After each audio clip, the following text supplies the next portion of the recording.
Hi, I'm Dr. Sturm, and I'm back. I've had years of experience being a faculty, being a clinical instructor. I know firsthand behind the scenes knowledge that can really help you be successful. And that's what this series is developed for. And so I think this is an important topic, how to survive being a nursing student. Because even if you're already in the program, this is beneficial for you, but especially if you haven't yet entered the program. You've got accepted, you're excited, and you're thinking, okay, what next? This is what this presentation is about today. How to survive being a nursing student. Because just because you've had a certain GPA in high school does not necessarily set you up for being successful in a nursing program. And I know that's going to be a huge shock to your system. So I want to begin to prepare you and begin to encourage you and talk you through that process. This is going to seem silly, but I want you to write a letter to yourself. Why do you want to be a nurse?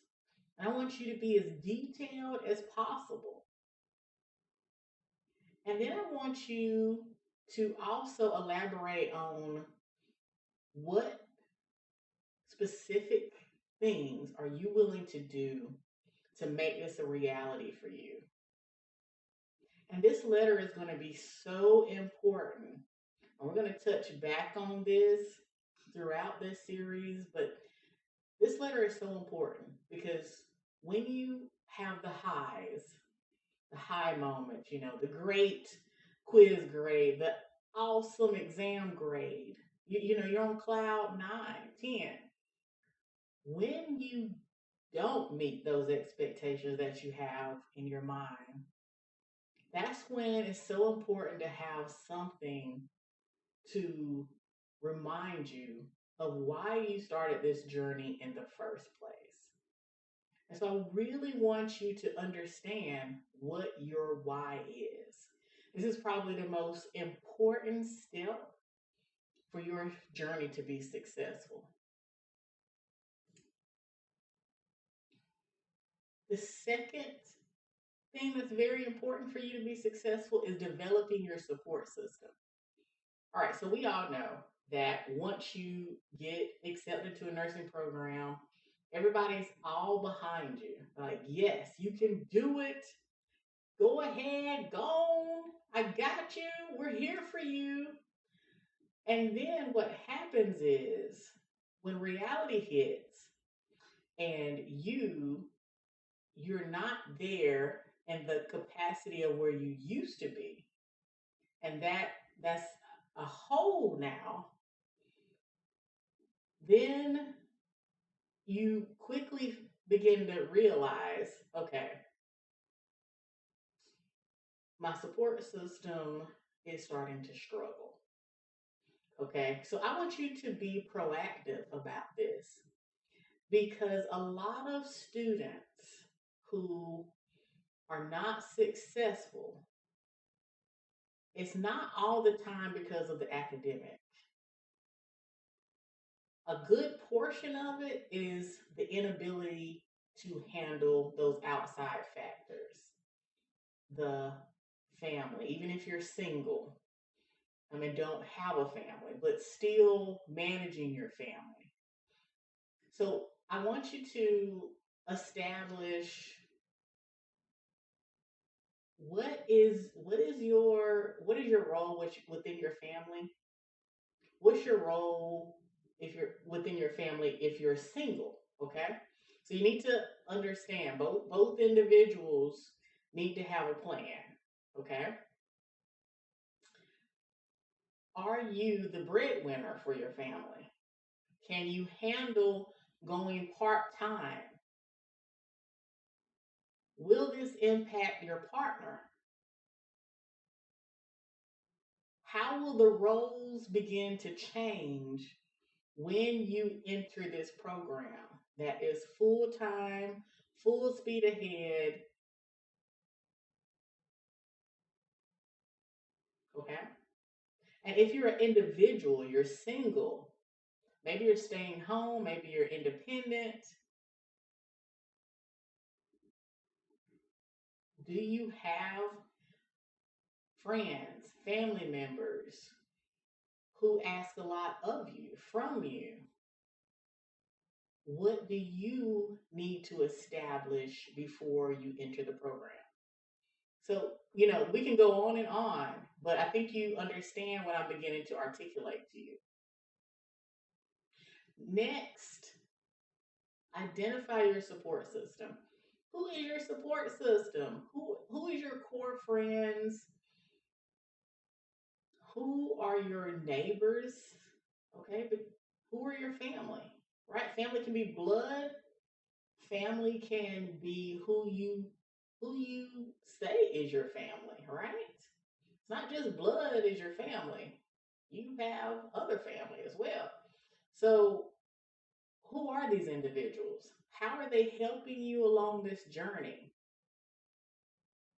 So, we need to begin to have a discussion with these individuals. If we're going to take a proactive approach, we need to understand what's going on because you cannot be everything to everyone. And a lot of times what happens if you're a mom coming in this program, a dad coming in this program, there's a certain amount of guilt associated with missing kids' activities, missing showing up for them.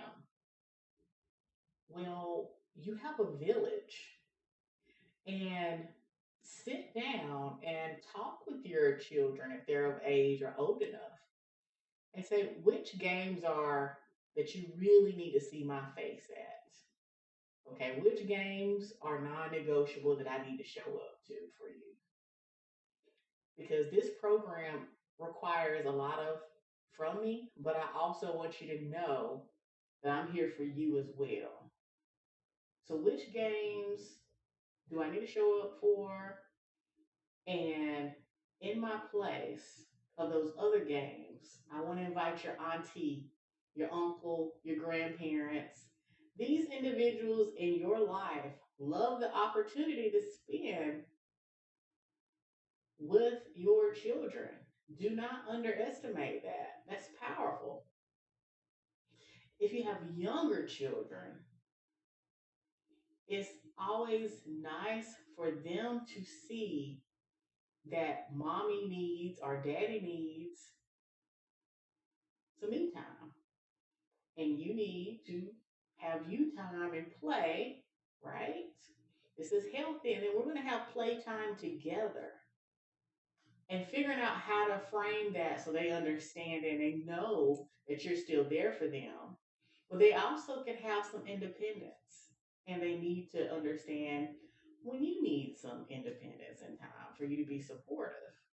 And so that those are some negotiables that you definitely need to think about before you enter in the program. And establish these roles and how they're going to change up front. Okay? Give it People need to have a clear picture of what this change is going to mean in their lives. That way you can combat issues down the road because you want to be able to give everyone their time and everyone a respect when you need your time. And that is super important and that is super healthy, right? Super healthy. Identify what the extracurricular needs are.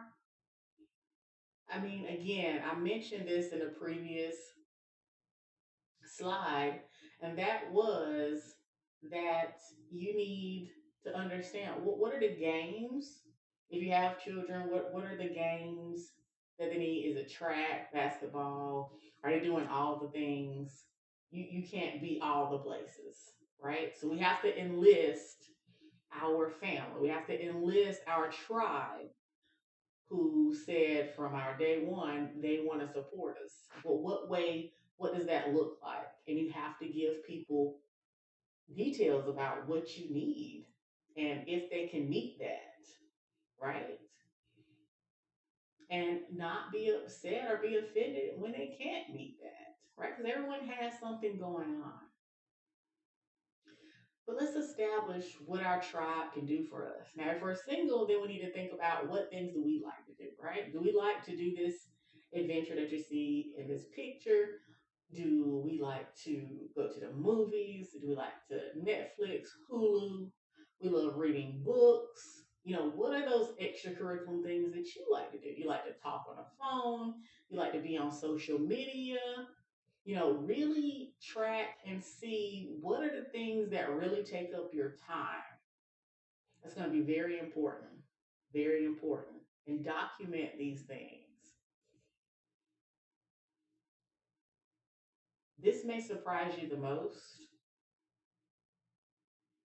but your competition when you enter the nursing program is going to be you and your thoughts, your mental.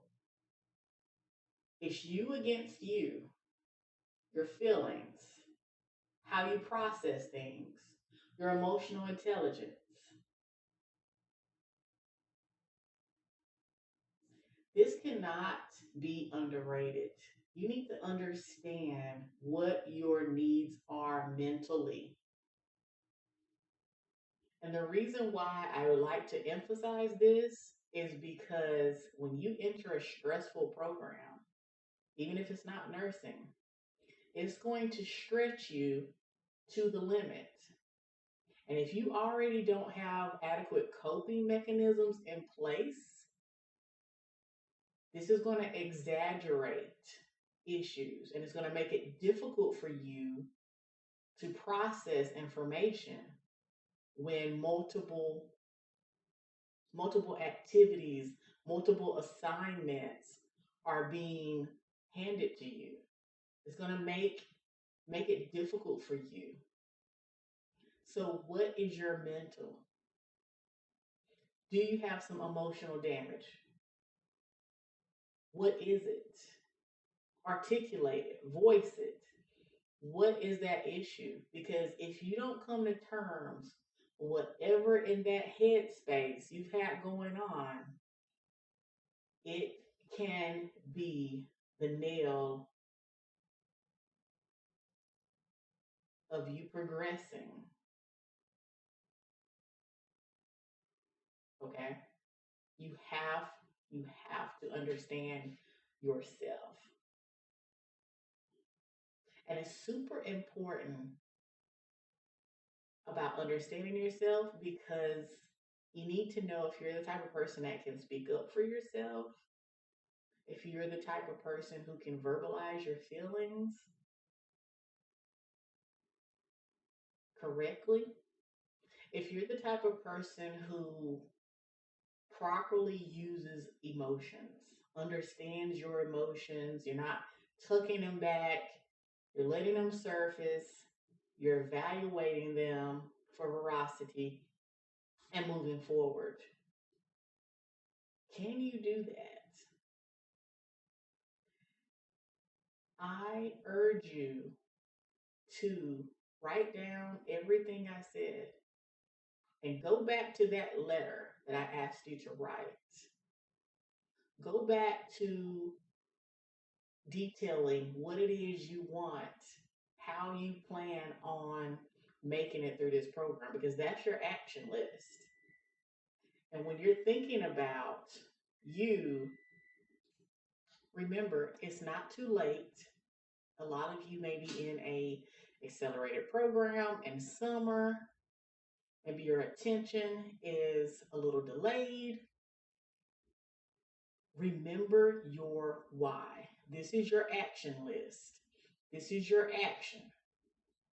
Take charge of yourself. That is halfway through to being successful in a nursing program. or any program that you enter that's rigorous. Next, what I want to do for you is help you advocate. Okay, so after we have built what it is, and you've looked intrinsically, you've looked inside, you've answered all these questions that I've posed, you've structured your life how I posed. Now I want to help you advocate for yourself during the program. But you cannot move to that step without understanding yourself first. Again, you can do anything that you put your mind to it. It's always going to be a sacrifice. It's going to take work. It's going to take time and dedication. But with the right mindset, you can achieve what you need to achieve. Thank you. I am Dr. Sturm.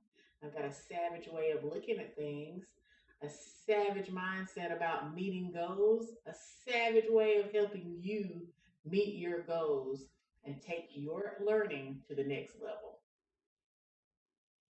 I hope you enjoyed it and stay tuned for how to advocate.